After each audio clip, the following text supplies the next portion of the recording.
Michael had just moved into his new apartment, a small but cozy place on the outskirts of town. It was cheap, almost too cheap, but he didn't question it. That night, as he was about to sleep, there was a knock at the door.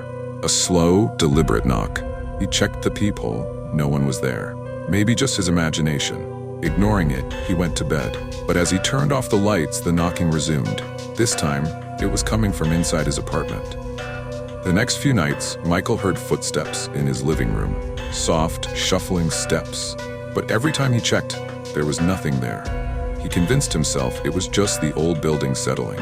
Then one night, as he lay in bed, he heard breathing. Ragged, heavy breathing, just inches from his ear. He turned on the light. His room was empty, but his closet door was slightly open. He knew he had closed it before sleeping. Michael started noticing something strange in the mirror, a dark shape always behind him. It never moved, never disappeared, just stood there, watching.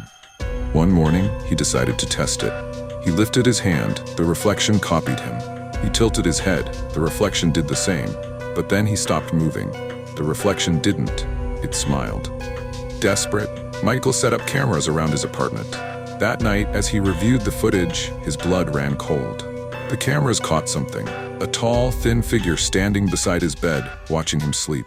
It had no face, just darkness where its features should be. And then in the last recording, the figure leaned down and whispered something into his ear.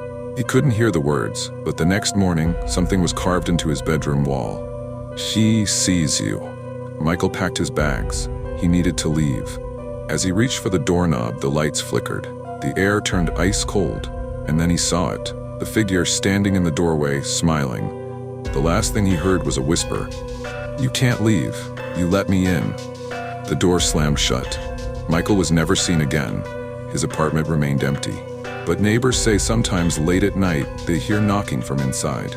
And if you listen closely, you can still hear him screaming.